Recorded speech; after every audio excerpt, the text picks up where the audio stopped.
Hello दोस्तों, नमस्कार। The express study में आपका फिर से स्वागत है। आज हम लोग बात करेंगे क्लास 10th के साइंस सब्जेक्ट के मोस्ट इम्पोर्टेंट ऑब्जेक्टिव क्वेश्चन के बारे में हम लोग बात करेंगे। आज जितने भी 10वां चैप्टर प्रकाश का परावर्तन चैप्टर में जितने भी इम्पोर्टेंट एग्जाम की दृष्टि से जितने भी इम्पोर्टेंट क्वेश्चन है, ऑब्जेक्टिव क्वेश्चन है, सभी ऑब्जेक्टिव क्वेश्चन को हम लोग देखेंगे, इसलिए आप वीडियो के अंत तक बने रहें। यदि आपको एग्जाम में अधिक से अधिक नंबर अगर प्राप्त करना है तो इस वीडियो को आप अंत तक जरूर देखें। आपको साइंस हिंदी जितने भी ऑब्जेक्टिव है सारे ऑब्जेक्टिव को बताया जाएगा। आप इसलिए इस चैनल पर बने रहें। यदि आप इस चैनल पर नए हैं तो प्लीज़ इस चैनल को सब्सक्राइब कर लें। चलिए हम लोग बिना देर किए हुए इस वीडियो को शुरू करते हैं। ये चैप्टर है प्रकाश का परावर्तन एवं अपवर्तन। इस चैप्टर से हम लोग, यदि आप थ्योरी पढ़े हैं तो थ्योरी अगर पढ़ चुके हैं तो आप इस ऑब्जेक्टिव क्वेश्चन को आसानी से याद कर पाएंगे। और अगर आप नहीं पढ़े हैं तो इस वीडियो को आप 1 से 2 बार जरूर देखिए, आपको सारा क्वेश्चन आपको याद हो जाएगा। चलिए पहला क्वेश्चन कह रहा है कि दाढ़ी बनाने में किस प्रकार के दर्पण का उपयोग किया जाता है। तो दाढ़ी बनाने में किस प्रकार का दर्पण का उपयोग किया जाता है, तो आप इसका सही ऑप्शन है समतल दर्पण, उत्तल दर्पण, अवतल दर्पण, इनमें से कोई नहीं। तो इसका आंसर होगा अवतल दर्पण। अवतल दर्पण में दाढ़ी बनाने का उपयोग किया जाता है। नेक्स्ट क्वेश्चन है कि गोलीय दर्पण में फोकसांतर एवं वक्रता त्रिज्या के बीच का संबंध बताएं। तो गोलीय दर्पण में फोकस और वक्रता त्रिज्या के बीच अंतर बताइए। तो आपको याद होगा कि F बराबर जो होता है, एक फॉर्मूला होता है F बराबर R/2। ये होता है F बराबर R/2 होता है। F बराबर R/2 यानी फोकस दूरी जो होता है वक्रता त्रिज्या की आधी होती है। तो ये कौन सा ऑप्शन होगा? ये तो आपका त्रिज्या जो होता है ये वाला नहीं होगा, बी नंबर तो नहीं होगा। तो आपका जाकर के आंसर सही, सी नंबर सही होगा। चलिए, यदि आपको इसका पीडीएफ अगर चाहिए तो पीडीएफ टेलीग्राम ग्रुप ज्वाइन कीजिए। टेलीग्राम से आपको सारा पीडीएफ मिल जाएगा। चैप्टर बाय चैप्टर पीडीएफ दिया जाएगा। आप टेलीग्राम ज्वाइन करिए। टेलीग्राम के डिस्क्रिप्शन में लिंक दिया गया है। टेलीग्राम ज्वाइन कीजिए और उससे आपको पीडीएफ प्राप्त कीजिए। चलिए तीसरा नंबर क्वेश्चन देखते हैं कि यदि किसी अवतल दर्पण को फोकस दूरी F तथा वक्रता त्रिज्या R हो तो क्या होगा। तो इसका सही रिलेशन क्या होगा? इसका वो सही रिलेशन क्या होगा? तो इसका अभी हम लोग तुरंत देखें कि F बराबर जो होता है R/2 होता है। इसका मतलब फोकस दूरी वक्रता त्रिज्या की आधी होता है। यानी दोनों के बीच में हमको रिलेशन ढूंढने के लिए बोला था, तो यही रिलेशन होगा। चलिए चौथा नंबर देखते हैं। चौथा नंबर में क्या है कि अवतल दर्पण से परावर्तन के बाद किरण किस बिंदु से होकर गुजरती है। तो अवतल दर्पण में परावर्तन के बाद, तो अब हम लोग पढ़ चुके हैं, आप लोग पढ़े होंगे कि अवतल दर्पण जो होता है जब ये वस्तु कोई रहता है उसको जब हम लोग यहाँ पर परावर्तन कराते हैं तो F से होकर गुजरता है। यहाँ F होता है और यहाँ पर C होता है। तो यहाँ पर F से होकर गुजरता है। किससे होकर गुजरता है? F से होकर गुजरता है। ऑप्शन नंबर बी सही होगा। चलिए पांचवा नंबर देखते हैं क्वेश्चन। पांचवा नंबर क्या कह रहा है कि किसी दर्पण से वस्तु को कहीं भी रखने से वस्तु के बराबर आकार का या सीधा प्रतिबिंब बनता है तो दर्पण होगा। दर्पण कौन सा दर्पण होगा? तो दर्पण देखिए, कहीं पर भी अगर रखते हैं और वो बर्तन सीधा बन रहा है और बराबर बन रहा है तो ये समतल दर्पण में ही ये होता है और कोई भी नहीं होता है। तो इसमें उत्तल दर्पण नहीं होगा क्योंकि इसमें छोटा बनता है। अवतल में क्या होता है, इसमें भी कभी बड़ा कभी छोटा कभी आभासी बनता है। तो इसीलिए कौन सा होगा? हमेशा समतल होगा। समतल में क्या होता है कि बराबर बनता है। चलिए, प्रकाश के अपवर्तन के कितने नियम है? प्रकाश के अपवर्तन के 2 नियम है। प्रकाश के अपवर्तन के 2 नियम है। चलिए ऑप्शन नंबर क्या होगा? B number. Option number B number सही होगा।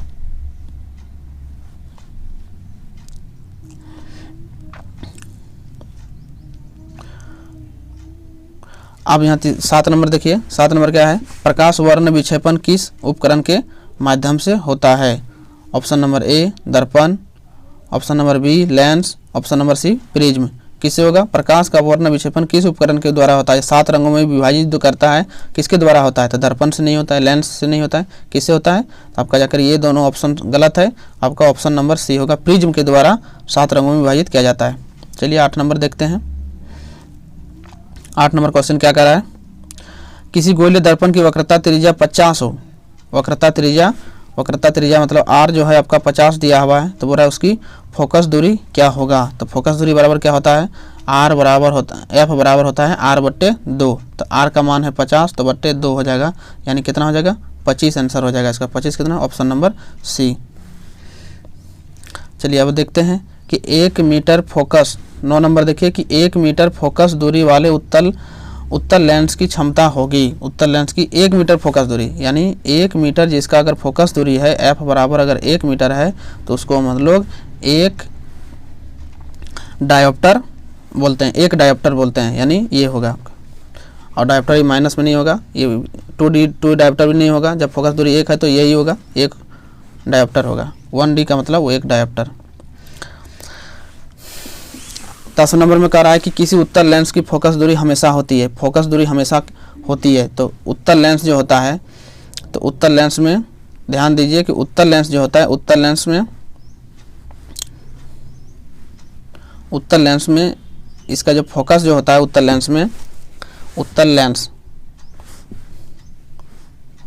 लेंस इस प्रकार से होता है। जब इसको हम लोग बनाते हैं तो फोकस जो होता है, इसका जो किरण आप अपवर्तित कराते हैं, तो ये यहाँ से लेकर इधर गुजरता है, यानी इसका फोकस, मुख्य जो फोकस होता है तो ये राइट साइड में रहता है, और ये है प्रकाशिक केंद्र है ये। तो प्रकाशिक केंद्र से दाहिने की ओर, इधर राइट की ओर कुछ भी अगर होता है तो उसका मान पॉजिटिव होता है, और अगर इधर होता है तो उसका मान में नेगेटिव होता है, माइनस होता है। तो यहाँ पर इसीलिए इसका फोकस दूरी इधर होता है, तो इसलिए क्या होगा, पॉजिटिव होगा। तो क्या होगा, पॉजिटिव। पॉजिटिव कितना नंबर में है, ऑप्शन नंबर ए पॉजिटिव होगा। चलिए आगे देखते हैं। और प्रकाश का वेग न्यूनतम होगा, प्रकाश का वेग न्यूनतम होगा कहाँ पर सबसे न्यूनतम होगा, निर्वात में, जल में, वायु में, कांच में। तो सबसे ज़्यादा निर्वात में होता है, तो कहाँ पर होगा सबसे कम, आपका जाकर के ये सब ऑप्शन सब गलत है, आपका होगा कांच में होगा, ये कांच में सबसे कम होता है। चलिए नेक्स्ट क्वेश्चन, कि निम्न में से कौन सा पदार्थ लेंस बनने के लिए प्रयुक्त नहीं किया जा सकता है, यानी किसके द्वारा हम लेंस को नहीं बना सकते हैं, ये क्वेश्चन है। चलिए ऑप्शन नंबर देखते हैं, दिया हुआ है ऑप्शन नंबर में दिया हुआ है, ऑप्शन नंबर कांच है, सॉरी जल है, कांच है, प्लास्टिक है, मिट्टी। तो आपको इसका ऑप्शन क्या होगा, यानी जल से भी बना सकते हैं, कांच से भी बना सकते हैं, प्लास्टिक से भी हो सकता है, पर ये मिट्टी का प्रयोग लेंस बनाने में नहीं किया जाता है। यानी ऑप्शन नंबर, इसमें क्या नहीं प्रयोग किया जाता है उस चीज़ को पूछा है, तो ये होगा ऑप्शन नंबर डी होगा। चलिए अब एक काल्पनिक प्रतिबिंब बनता है, काल्पनिक प्रतिबिंब बनता है कि काल्पनिक प्रतिबिंब लिखा है, काल्पनिक प्रतिबिंब बनता है सीधा, उल्टा, दोनों, इनमें से कोई नहीं। तो काल्पनिक कुछ भी अगर बनता है तो काल्पनिक क्या होता है, सीधा बनता है। काल्पनिक यानी आभासी जो बनता है वह सीधा होता है, काल्पनिक प्रतिबिंब अगर बनता है तो वो सीधा होता है। चलिए नेक्स्ट,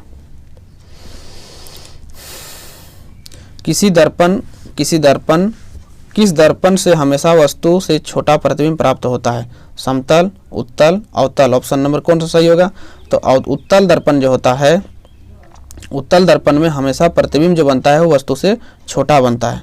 तो ऑप्शन नंबर आपका बी जो होगा राइट आंसर होगा, सही आंसर होगा बी। अब देखिए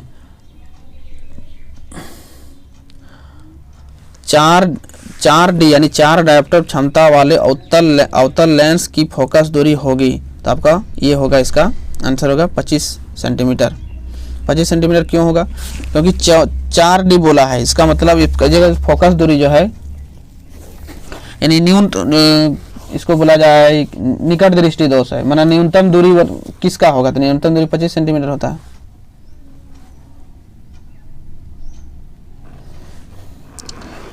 अब देखिए यहाँ दिया हुआ है कि किसी उत्तल लेंस का फोकस अंतर 50 सेंटीमीटर, तो उसकी क्षमता क्या होगा। तो क्षमता क्या होता है कि P बराबर होता है, लेंस की क्षमता 1/f होता है, ये चीज़ होता है 1/f होता है। तो यहाँ पर दिया हुआ है 50 सेंटीमीटर दिया हुआ है, यानी f का मान मेरा 50 सेंटीमीटर दिया हुआ है, तो सेंटीमीटर में दिया है, तो इसको हमको मीटर में चेंज करना है। मीटर में जब चेंज करेंगे तो क्या हो जाएगा, 0.5 हो जाएगा, 5 मीटर हो जाएगा। तो जब इसको 1/, करेंगे, जब इसको 1/, करेंगे तो 1/, 0.50 लिखेंगे तो इसका दशमलव उड़ाएंगे तो यहाँ हो जाएगा, तो यह हो जाएगा 5 दूना 10, यानी क्या हो जाएगा ये माइनस नहीं होगा क्योंकि अभी थोड़ा देर पहले तुरंत देखे थे, तो ये होगा जाएगा डी नंबर ऑप्शन सही होगा, 2D हो जाएगा, डी नंबर आंसर सही होगा।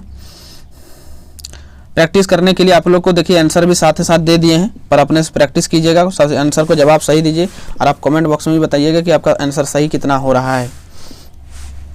देखिए, किस दर्पण में वस्तु का बड़ा प्रतिबिंब बनता है? बड़ा प्रतिबिंब किस में बनता है?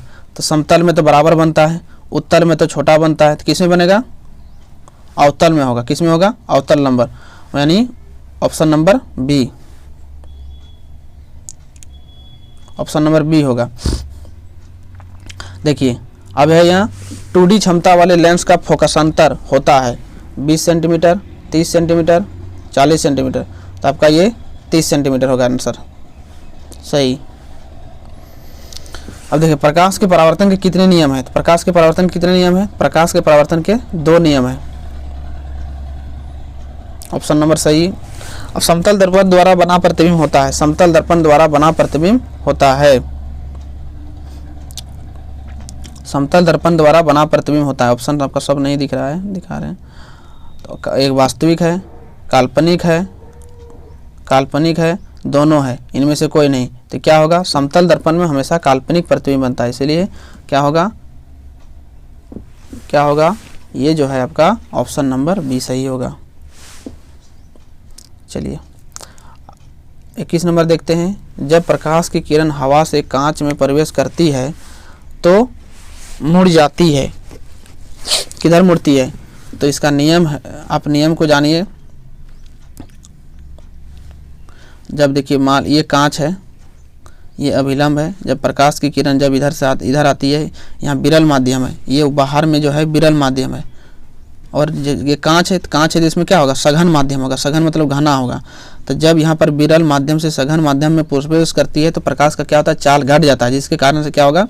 उस जो अभिलंब की ओर झुक जाएगा, यानी थोड़ा सा इधर झुक जाएगा, यानी अगर सीधा ऐसे करके ये जा रहा है तो थोड़ा सा ये नीचे ऐसे झुक जाएगा, यानी किधर झुका? यानी ये अभिलंब है, तो अभिलंब की ओर झुक गया, यानी अभिलंब की निकट, यानी अभिलंब की ओर झुक जाता है, यानी ऑप्शन नंबर बी सही होगा।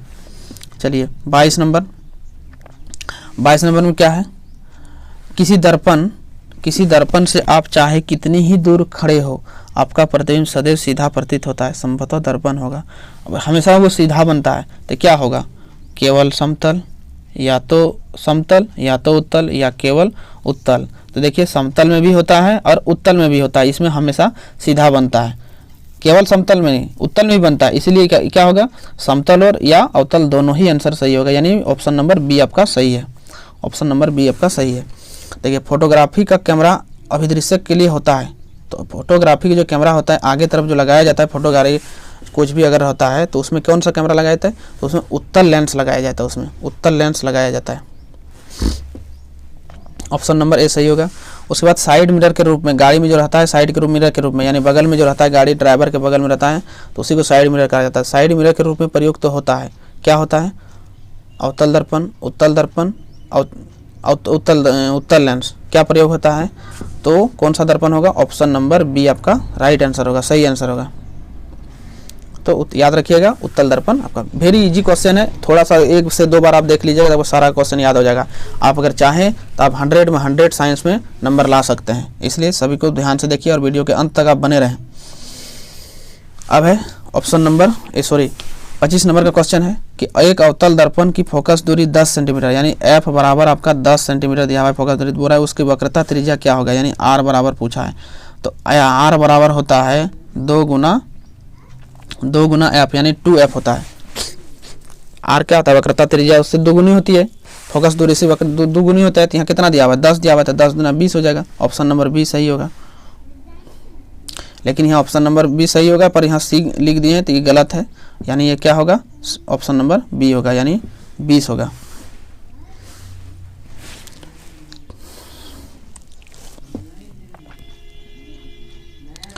तो किसी माध्यम, देखिए 26 नंबर में क्या है? किसी माध्यम के अपवर्तनांक 1 का मान होता है, 1 का मान कितना होता है? तो ये होता है साइन आई बटे साइन आर होता है, साइन आई बट्टे साइन आर होता है, साइन आई बट्टे साइन आर होता है। तो क्या हो जाएगा, साइन आई बट्टे साइन आर होगा। तो ऑप्शन नंबर जिसमें भी अगर साइन आई बट्टे साइन आर है वही ऑप्शन सही होगा। तो आप देख सकते हैं साइन आई बट्टे साइन आर किस में है, ऑप्शन नंबर बी में है। तो ऑप्शन नंबर बी सही होगा। 27 नंबर में है कि निर्गत किरण एवं अभिलंब के बीच के कोण हो कहते हैं। तो क्या कहते हैं, निर्गत किरण और अभिलंब के बीच। तो निर्गत किरण और अभिलंब के बीच, तो जैसे ये है प्रकाश का परावर्तन का नियम क्या है, जैसे ये सब कोई ये सतह है, तो इधर से कोई किरण आ रहा है और इधर से कोई किरण को परावर्तित कर दे रहा है।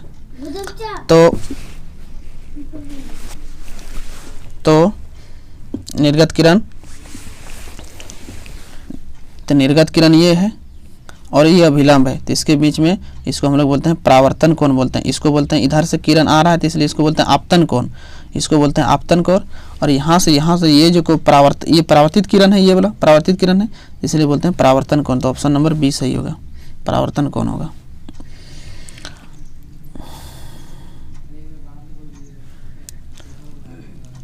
अवतल लेंस का आवर्धन बराबर होगा, अवतल लेंस का आवर्धन बराबर होता है, अवतल लेंस का आवर्धन बराबर होता है।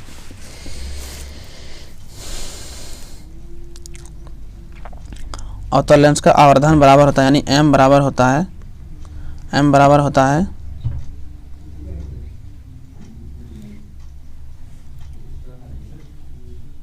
d होता है v बट्टे u, ये होता है यानी m बराबर जो फॉर्मूला होता है तो v बट्टे u होता है, यानी ऑप्शन नंबर आपका डी सही होगा, ऑप्शन नंबर डी सही होगा।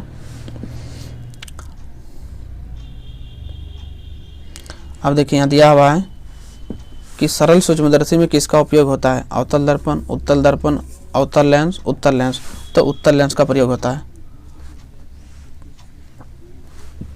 किसी लेंस के द्वारा सिर्फ काल्पनिक प्रतिबिंब बनता है, किस लेंस के द्वारा सिर्फ काल्पनिक प्रतिबिंब बनता है, उत्तल, अवतल, बाइफोकल और ऑप्शन क्या दिया हुआ है, इनमें से कोई नहीं। तो आपका सिर्फ और सिर्फ यदि बोल देखा जाए तो काल्पनिक जो बनता है ये होता है उत्तल लेंस के द्वारा काल्पनिक बनता है। एक उत्तल लेंस होता है सभी जगह समान मोटाई, बीच की अपेक्षा किनारों पे मोटा, किनारों की अपेक्षा बीच में मोटा होता है। उत्तल लेंस इस प्रकार से होता है।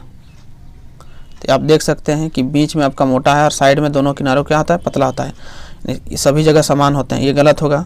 एक उत्तल लेंस होता है बीच की अपेक्षा किनारों पे मोटा, तो बीच नहीं, किनारों में पतला होता है, किनारों की अपेक्षा बीच में मोटा होता है। तो ये ऑप्शन नंबर सही होगा, सी।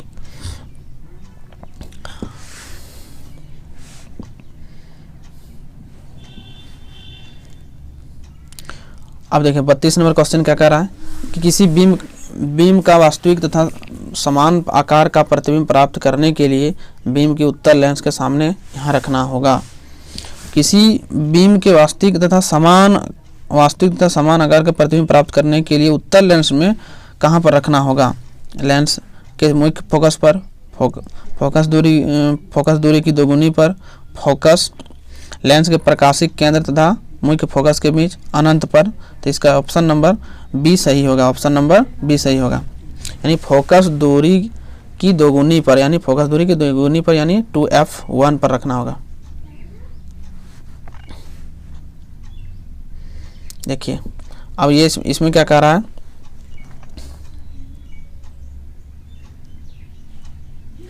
देखिए किसी बीम का अवतल दर्पण द्वारा बना प्रतिबिंब आभासी, सीधा तथा बीम से बड़ा पाया गया, तो वस्तु की स्थिति कहाँ होनी चाहिए, वस्तु की स्थिति कहाँ होनी चाहिए। तो आप लोग तो ये डायग्राम बना करके ही देखे होंगे, बहुत सारा कंडीशन दिया हुआ है। तो इसका ऑप्शन नंबर डी सही होगा, यानी क्या होगा, दर्पण के ध्रुव तथा मुख्य फोकस के बीच। उसके बाद है 34 नंबर है, किसी गोल्य दर्पण तथा किसी पतले गोल्य लेंस दोनों ही की फोकस दूरियां 15 सेंटीमीटर है। तो दर्पण तथा लेंस संभवतः है, तो ये इसका आंसर सही होगा, ए नंबर सही होगा, दोनों अवतल लेंस होगा।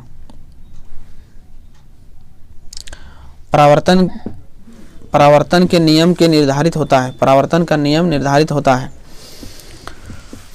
आपतन कोण परावर्तन कोण बराबर होता है, परावर्तन कोण अपवर्तन कोण बराबर होता है, अपतन कोण विचलन कोण के बराबर होता है। तो देखिए यहाँ हमको पूछा क्या है कि परावर्तन के नियम से निर्धारित होता है। परावर्तन के नियम से क्या नियम निकलता है, आपतन कोण परावर्तन कोण ये बराबर होता है। तो ऑप्शन नंबर ए सही होगा।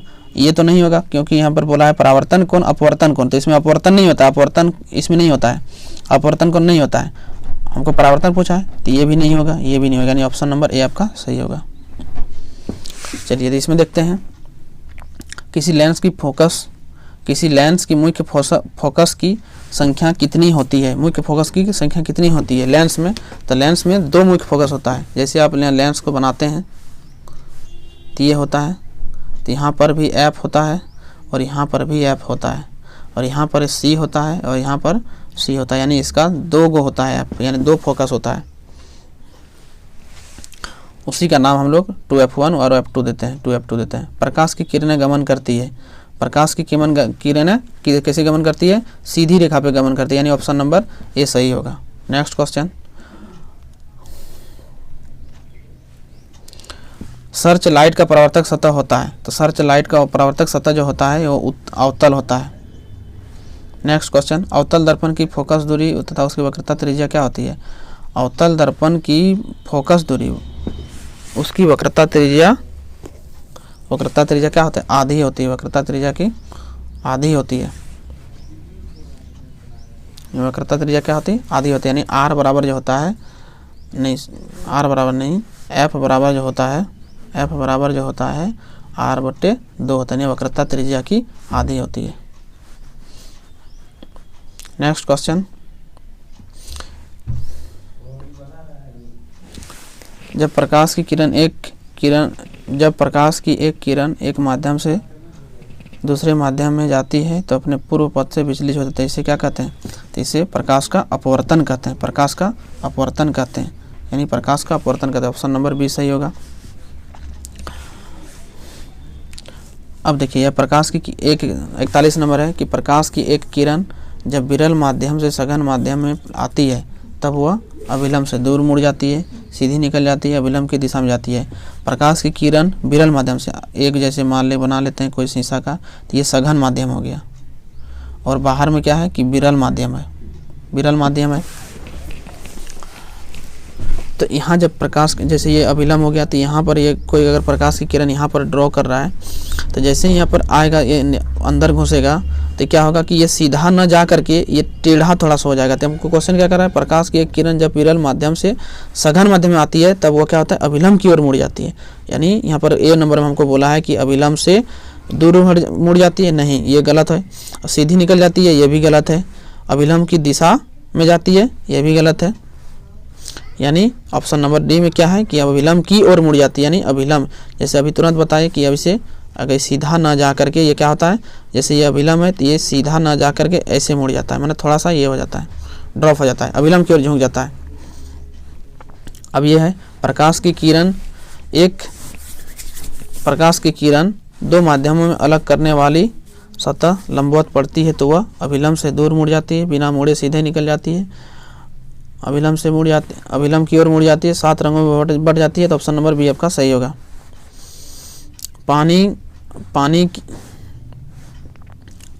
पानी से भरी बाल्टी की गहराई कम मालूम पड़ने का कारण है प्रकाश का परावर्तन, ये गलत है। प्रकाश का अपवर्तन, ये सही है, ऑप्शन नंबर बी सही होगा। अपवर्तन के कारण से वो दिखाई दे पड़ता है। अब है 44 नंबर है कि जब प्रकाश एक माध्यम से दूसरे माध्यम में जाता है तब प्रकाश की चाल में परिवर्तन होने के कारण होता है। क्यों बदल जाता है, यानी प्रकाश के जो चाल होता है वो बदल जाता नहीं है। एक माध्यम से दूसरे माध्यम में जाने से क्या होता है कि प्रकाश का चाल बदल जाता है, यानी ऑप्शन नंबर ए आपका राइट आंसर है। चलिए, इसका अगर आपको पीडीएफ चाहिए तो टेलीग्राम ग्रुप ज्वाइन कीजिए, डिस्क्रिप्शन में उसका लिंक दे दिए हैं। जितने भी चैप्टर बाय चैप्टर सारा पीडीएफ आपको ऑब्जेक्टिव क्वेश्चन जितने भी मोस्ट इंपॉर्टेंट एग्जाम के दृष्टिकोण से है सारे ऑब्जेक्टिव आपको दिया जाएगा। इसलिए पीडीएफ प्राप्त करने के लिए टेलीग्राम ग्रुप ज्वाइन कीजिए। टेलीग्राम ग्रुप आपको डिस्क्रिप्शन में लिंक दिया गया है। चलिए, मिलते हैं नेक्स्ट वीडियो में, तब तक के लिए धन्यवाद।